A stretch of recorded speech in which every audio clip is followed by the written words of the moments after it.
बिस्मिल्लाहिर्रहमानिर्रहीम अस्सलाम वालेकुम फ्रेंड्स। आज मैं आपके साथ शेयर करूंगी शामी कबाब बनाने की रेसिपी। इसको बना के आप स्टोर किस तरीके से कर सकते हैं और रमज़ान में सहरी में हो या इफ्तारी में बच्चों के लंच बॉक्सेस में हो, शामी कबाब जो हैं वो बहुत ज़्यादा काम आते हैं।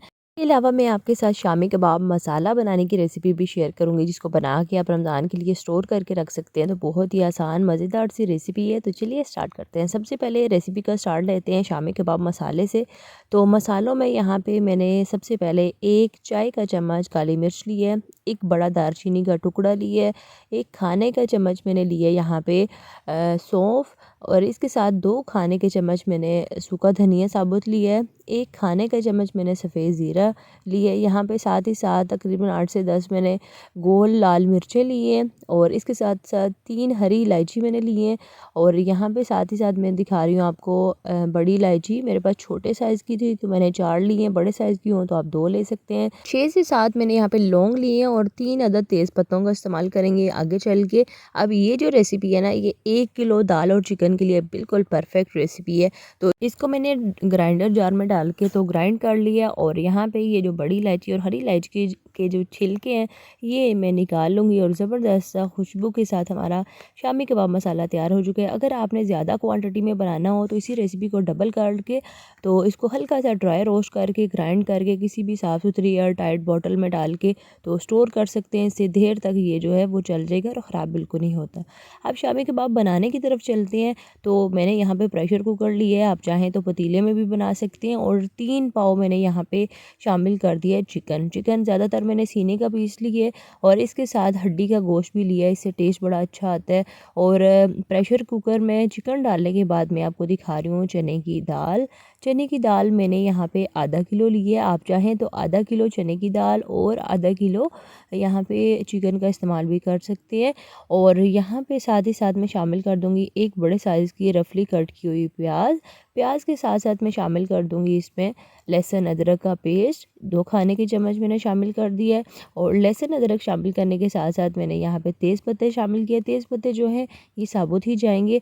और इसके साथ साथ बेसिक मसालों में 1 चाय का चम्मच सुरख मिर्च का इस्तेमाल करना है। हमने काली मिर्च और गोल लाल मिर्च और इसके अलावा आगे चल के हरी मिर्च का भी इस्तेमाल करना है, तो इसलिए सुरख मिर्च कम ही जाएगी। इसके साथ साथ मैंने 1 चाय का चम्मच हल्दी, 1.5 चाय का चम्मच मैंने शामिल कर दिया इसमें नमक, और यहाँ पे ये जो हमने शामी कबाब मसाला बना के रखा था ये सारा मैंने शामिल कर दिया। आपको लग रहा होगा कि ज़्यादा है, लेकिन ये ज़्यादा बिल्कुल भी नहीं है। आगे चल के बहुत ही बेहतरीन सा टेस्ट आने वाला है इसका।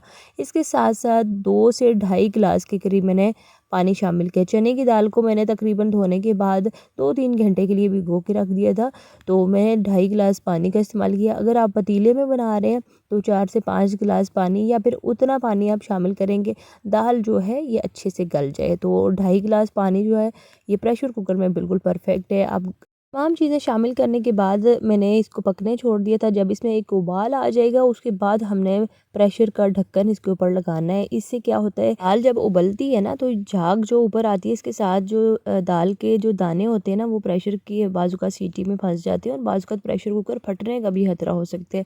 तो जब भी प्रेशर कुकर में बनाएं, जब इसमें उबाल आ जाए उसके बाद प्रेशर का ढक्कन लगाएं। प्रेशर की विसल बजने के बाद मैंने 12 मिनट इसका टाइम रखा था, और 12 मिनट में दाल और चिकन बहुत अच्छे से गल चुके हैं। मैंने यहाँ पे चिकन को अलहदा किया है, इसको हाथ से रेशे कर लेंगे। और यहाँ पे मैंने दाल घोटना ले लिया है। दाल घोटने की मदद से मैंने दालों को अच्छे से पीस लेना है, और चूल्हे की आंच मैंने बिल्कुल दरमियानी सी नीचे चलाई हुई है। शामी कबाब मसाला जो हमने पूरा शामिल किया, इस स्टेज पे आपको लगेगा कि बहुत तेज़ मसाला हो गया, लेकिन जब चिकन और दाल गोटा लगाने के बाद मिक्स होंगे ना तो बिल्कुल परफेक्ट ज़बरदस्त सा टेस्ट आ जाएगा। यहाँ पे हाथों से रेशा करके मैंने चिकन भी शामिल कर दी। हाथों से रेशा करके शामिल करने का एक फ़ायदा ये होगा कि हड्डी आप आसानी से निकाल लेंगे। अगर इसी में आप मिक्सिंग करते जाते हैं ना तो बाद में हड्डी निकालना बड़ा मुश्किल हो जाता है। तो दाल घोटने की मदद से अच्छे से मैंने इसको मिक्स कर लिया, और माशाल्लाह से चने की दाल बहुत अच्छे से मिक्स हो चुकी है, और ज़बरदस्त से हमारा ये शामी कबाब बनने के लिए ये अब तैयार हो चुके हैं। अब यहाँ पे इसको मैंने निकालना है एक बड़े बर्तन में, और निकालने के बाद जो है वो नेक्स्ट स्टेप करते हैं। नेक्स्ट स्टेप ही बहुत ज़रूरी है। उसके बाद मैं आपको बताऊँगी कि आपने किस तरीके से इन कबाबों को फ्रीज़ करके रखना है। तो यहाँ पे सारा मसाला जो है ये मैंने एक बड़े बर्तन में निकाल लिया। इसको अच्छे से पहले ठंडा होने दें। होने के बाद मैंने एक खुले बर्तन में निकाल लिया ताकि मिक्सिंग आसानी हो जाए मिक्सिंग में। और आधा कप मैंने हरा धनिया शामिल किया है, 10 से 15 हरी मिर्चें बारीक कटी हुई, एक चौथाई कप के करीब मैंने इसमें शामिल कर दिया है पुदीना। और यहाँ पे एक अदद अंडा शामिल कर देंगे। अंडा जो है ये स्टेज पे शामिल कर लेंगे। आपका जो काम है ना ये बिल्कुल आसान हो जाएगा। रमज़ान में या सहरी में आपको स्पेशल अंडे में डिप करके फ्राई नहीं करने पड़ेंगे। डायरेक्ट आप फ्रीज़र में से निकालेंगे और फ्राइंग के लिए फ्राइंग पैन में जो है वो शामिल कर दें इसको। तो अंडा आपने उतना शामिल करना है जितनी ज़रूरत हो। मैंने यहाँ पे जो चने की दाल और चिकन लिया उसके लिहाज से एक अंडा जो है वो बिल्कुल परफेक्ट है। अंडा शामिल करने के बाद तमाम चीज़ों को अच्छे से मिक्स करेंगे। यहाँ पे अगर आपको लगे कि मिक्सचर आपसे ढीला हो गया है, हैंडल नहीं हो रहा, तो आप थोड़ी देर के लिए इसको फ्रिज में रख सकते हैं या फिर आप इसमें ब्रेड क्रम्ब का भी इस्तेमाल कर सकते हैं। इससे बाइंडिंग बड़ी अच्छी आ जाएगी और बाद में कबाब टूटेंगे नहीं। कबाब टूटते तब हैं जब इसमें पानी मौजूद होता है।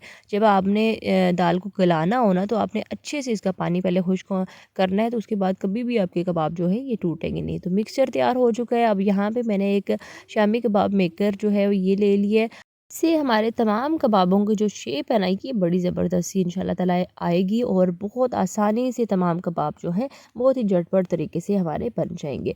तो यहाँ पे पहले इस मेकर के अंदर मैंने थोड़ा सा ऑयल लगाया और उसके बाद जितना इसमें स्पेस हो ना उतना हमने मिक्सचर डालना है, हल्का सा ऊपर से प्रेस करना है और इस तरीके से हमारे कबाब जो हैं वो बन जाएंगे। और माशाल्लाह से 3 पाव चिकन और आधा किलो दाल से हमारे 40 कबाब आसानी से बन गए हैं। आपने अगर ज़्यादा कबाब बनाने हो ना तो इसी रेसिपी को आप डबल करके बना सकते हैं। और यहाँ पे माशाल्लाह से कबाब बन चुके हैं। मैंने इनको फ्रीज़ कर देना है, फ्रीज़र में रख देना है 5 से 6 घंटे के लिए। 5 से 6 घंटे के बाद ना ये कबाब आप देख सकते हैं बिल्कुल बहुत अच्छे से फ्रीज़ हो चुके हैं। अब इनको आपने स्टोर किस तरीके से करना है, ज़िप लॉक बैग इस तरीके से ले लें। इनमें डाल के आपने जितने कबाब जो है एक टाइम में बनाने हों तो आप इस तरीके से बैग बना के छोटे-छोटे रख सकते हैं या फिर इस तरीके से जो एयर टाइट बॉक्स होते हैं ना इस तरीके से आपने नीचे एक तह लगानी है, ऊपर कोई भी प्लास्टिक का जो है वो शॉपर रख दें। इस तरीके से भी आप स्टोर करके रख सकते हैं। तो यहाँ पे माशाल्लाह से कबाब जो हैं वो मैंने कुछ फ्रीज़ कर लिए हैं और कुछ मैं फ्राई कर रही हूँ।